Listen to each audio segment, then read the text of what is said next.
Assam state outsource power workers इउनियननि गोख्रों सोमावसारनायनि हुमखि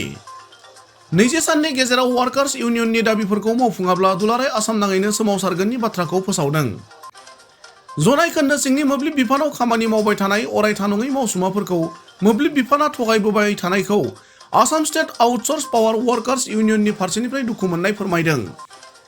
मख'जाथावदि अरायथा नङै मोब्लिब बिफाननि मावसुमाफोरनि साख्रिखौ सोरखारि खालामनाय आयदाखौ नायबिजिरनायनि जोहै अरायथा खालामनांगौ होनना सोरखारनिसिम गले गले दाबि खालामबोदोंब्लाबो बेखौ मावफुंनायनि बिथिङाव जेबो गोसो होयैयाव खुद्रिखांनाय फोरमायदों मावसुमाफोरा। बेनि अनगायैबो फिक्सेसननि राहानि दारै मोब्लिब मावसुमा आयेननि सिङाव समान खामानि समान मावबान्था होनाय 89 सानारि खान्थिखौ बाहायनानै अरायथा नङै मोब्लिब बिफाननि मावसुमाफोरनि इयुनखौ खोमसि खालामनायखौ बन्द' खालामनाय, अरायथा नङै मावसुमाफोरखौ आन्दोआव लानानै CLPCनि रां थुबिलनि आंखाल दिन्थिनानै थिकादारनि जोहै मजुरि होनाय अरायथा नङै मावसुमाफोरखौ थाबैनो मुं फारिलाइयाव थिसननायनि राहा खालामनायनि दाबि खालामो आरो बे दाबिफोरखौ फैगौ 20 साननि गेजेरावनो मावफुङाब्ला दुलाराय आसाम नाङैनो गोख्रों सोमावसारनायनि हुमखि होयो।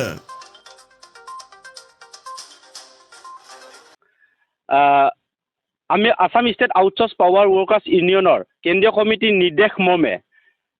সংবাদ মাধ্যমৰ যোগেদি চৰকাৰ তথা বিভাগক আমাৰ সমস্যাৰ বিষয়ে কিছু অৱগত কৰিব বিচাৰিছোঁ। অৱগত কৰাৰ আগতে এটি বিশেষ লিখনিৰ দ্বাৰা আৰম্ভ কৰিব বিচাৰিছোঁ। সংগ্ৰাম, আপুনিতো কেতিয়াও পোৱা নাই চাগে ঘন বাৰিষাত বিকল লাইন মেৰামতি অথবা বোকা বৰষুণত তিতি মিটাৰ ৰিডিং লৈ। অৱশ্যে আপোনাৰ বিলাহী গাড়ীৰ পৰা আনে কৰি থকা নিশ্চয় দেখিছে। বজাৰৰ আলু পিঁয়াজৰ মিঠাতেল লগত আমাক ৰিজাই চাব অথবা 10-12 হাজাৰ টকাৰে এমাহ কেনেকৈ চলো ভাবি চাব এবাৰ। আমি সৰু মানুহ, আমাকো প্ৰয়োজন অন্ন বস্ত্ৰ বাসস্থানৰ। বিভাগক আমিও বুজি পাওঁ, ভাল পাওঁ, মন যায় আমাৰো মা দেউতা তিৰি ল'ৰা ছোৱালীক এযোৰ ভাল কাপোৰ পিন্ধাবলৈ। আপোনালোকে AC ৰুমৰ বিলাহী চকীত বহি নিৰ্দেশ দিয়ে কেৱল 100% ৰাজহ সংগ্ৰহ আৰু 100% বিকল বিদ্যুতৰ মেৰামতিৰ ওপৰত। সকলো বুজি পায়ো দৌৰ দিওঁ আমিবোৰ লাইন মেৰামতি অথবা 100% ৰাজহ সংগ্ৰহ কৰিবলৈ। আশা কৰোঁ চাকৰি নিয়মীকৰণৰ কৰ্মক্ষেত্ৰত কেতিয়াবা পংগু হওঁ, কেতিয়াবা জীৱন হেৰাওঁ আমাৰ কিছু সহকৰ্মীসকলৰ। আলু পিঁয়াজৰ দামৰ লগত ৰেজাই চাব আমাৰ জীৱন। গতিকে মই এতিয়া বিষয়টো উত্থাপন কৰিব বিচাৰিছোঁ যে বিভাগ তথা চৰকাৰে আমাক ভেৰিফিকেশ্যনৰ মাধ্যমত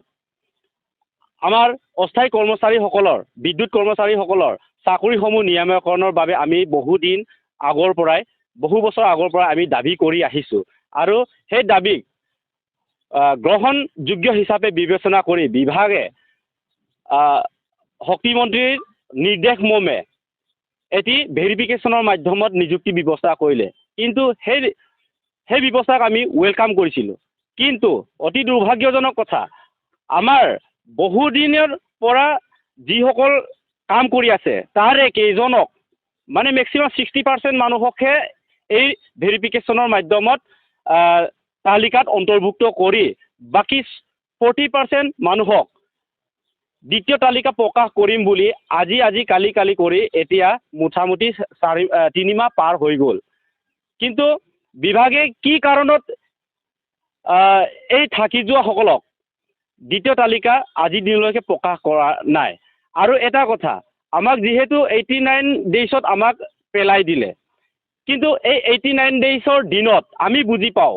89 ডেইজ আমাক অৰ্ডাৰ দিয়া মানে কি, প্ৰতি 89 ডেইজৰ মূৰে আমাক এক্সটেনশ্যন অৰ্ডাৰৰ জৰিয়তে কাম কৰাৰ সুবিধা দিছে। কিন্তু এইটো আমাৰ দাবী নাছিলে আৰু আমাৰ আসাম ষ্টেট আউটসোৰ্স পাৱাৰ ৱৰ্কাৰ্ছ ইউনিয়নে এনেধৰণৰ অৰ্ডাৰক কোনোপধ্যে নামানো আৰু ইয়াক আমি কোনোপধ্যে গ্ৰহণ নকৰোঁ। আমাক লাগে শক্তি মন্ত্ৰণালয়ৰ পৰা যি নিৰ্দেশ দিছিলে সেই নিৰ্দেশ মতে আমাক ফিক্স ছেছনতেই হওক সেইটোত আমাক নিযুক্তি ব্যৱস্থাটো হ'ব লাগে। এনেধৰণৰ 89ৰ অৰ্ডাৰ নালাগে। যিহেতু আমি বুজি পাওঁ 89 মানে কি, আমাক মাত্ৰ 89 দিনৰহে প্ৰয়োজন মানুহখিনিক। যদি 89 দিনত এই APDCL-এ যদি হঠাৎ সিহঁতৰ চিন্তাধাৰাৰ সলনি হৈ যায় তেতিয়া আমাক একেদিনাই চবকে মানে কামৰ পৰা আঁতৰাই দিব এনেধৰণৰ এটা অৰ্ডাৰহে আমি বুজি পাওঁ গতিকে আমি বুজি পাই সেই বস্তুক আমি কোনোপধ্যে মানি ল'ব নোৱাৰোঁ আৰু একেবাৰে এককভাৱে যিসকল আমাৰ সতীৰ্থৰ নাম দ্বিতীয় তালিকা প্ৰকাশ হোৱা নাই সেই দ্বিতীয় তালিকাৰ লগতে 89 ডেইজ যিটো অৰ্ডাৰ সেই অৰ্ডাৰক বাতিল কৰিব বুলি চৰকাৰ তথা বিভাগক আমি পুনৰ আহ্বান জনাইছোঁ আৰু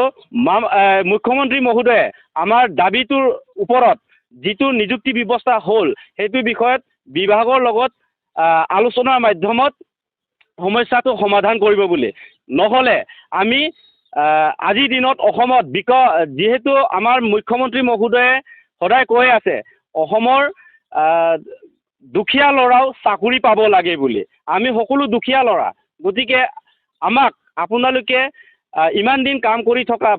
5 বছৰ 10 বছৰ এনেধৰণৰ বিনা বেতনত কিছুমানে কৰি আছে আমি কম মূল্যত কাম কৰি আছোঁ আজিৰ দিনত 89ত আমাক দিলেও আমাক সাধাৰণভাৱে 12,000 15,000 এনেধৰণৰ সৰু এটা এমাউণ্টহে দিছে গতিকে এনেধৰণৰ সৰু টকাৰে সামান্য টকাৰে আমি ঘৰ সংসাৰ আমি চলিব নোৱাৰোঁ আৰু এইখন বিভাগত কাম কৰা মানে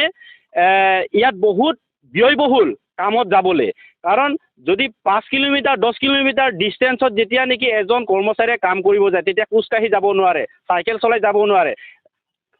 থাকক নাথাকক এখন গাড়ী লৈ যাবই লাগিব সেই গাড়ী তেল ভৰাবলৈ কেতিয়াবা টকা নোহোৱা হৈ যায় অফিচৰ পৰাও নাপায় তেল ভৰাবৰ কাৰণে কিন্তু সাধাৰণ এনেধৰণৰ 12,000 15,000 টকাৰ পৰা পাৰিতোষিকৰ পৰা আমি সেই ধৰণৰ মেইনটেনেঞ্চ কৰি পইচাটো মেনেজ কৰি আমি পৰিয়ালটো চলাব নোৱাৰোঁ গতিকে মুখ্যমন্ত্ৰী মহোদয়ে যিহেতু আজিৰ দিনত আন্দোলনো নিবিচাৰে সেই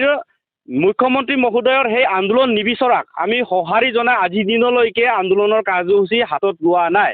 কিন্তু আমি মাৰ্চ মাহৰ 20 তাৰিখৰ আগে যদি এই দ্বিতীয় তালিকা যদি প্ৰকাশ নকৰে আৰু আমাৰ এই ফিক্সেশ্যন ছিষ্টেমক লৈ যদি নিদিয়াকৈ 89কে যদি বাহাল কৰি ৰাখে তেতিয়া অল অসমত আমি তীব্ৰ আন্দোলনৰ কাৰ্যসূচী ল'বলৈ বাধ্য হ'ম ইয়াৰ পূৰ্বে আপোনালোকে কিবা মেমৰেণ্ডাম বা স্মাৰকপত্ৰ এই সন্দৰ্ভত আপোনালোকে জনাইছিল হয় হয় আমি বাৰম্বাৰ ক'ব গ'লে মানে প্ৰতি মাহে আমি মেমৰেণ্ডাম দি থাকোঁ বুলি ক'লেও ভুল নহয় আমি দিয়ে আছোঁ ইয়াৰ মুখ্যমন্ত্ৰীৰ কিবা প্ৰত্যুত্তৰ আপোনালোকে পাইছে মুখ্যমন্ত্ৰী প্ৰত্যুত্তৰ হিচাপে এখেতৰ নিৰ্দেশ মৰ্মে পাৱাৰ মিনিষ্টাৰ গাৰ্লুচা বাইদেউক নিৰ্দেশ দিছিলে ব্যৱস্থাটো অলপ সমাধান কৰিব লাগে বুলি আৰু সেইদৰে সঁহাৰি জনাই আমাৰ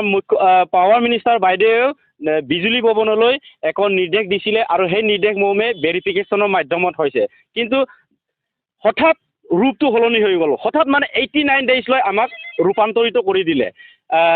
যিহেতু 89 ডেইজ অৰ্ডাৰ 2015 চন নে 17 চনত মই সঠিক মোৰ মনত নাই তেতিয়াই বন্ধ কৰা আছিলে কিন্তু হঠাৎ আকৌ সেই বন্ধ কৰা 89 ডেইজৰ এংগেজমেণ্ট ছিষ্টেমক আকৌ কি কাৰণত 2023 চনৰ শেষৰ ফালে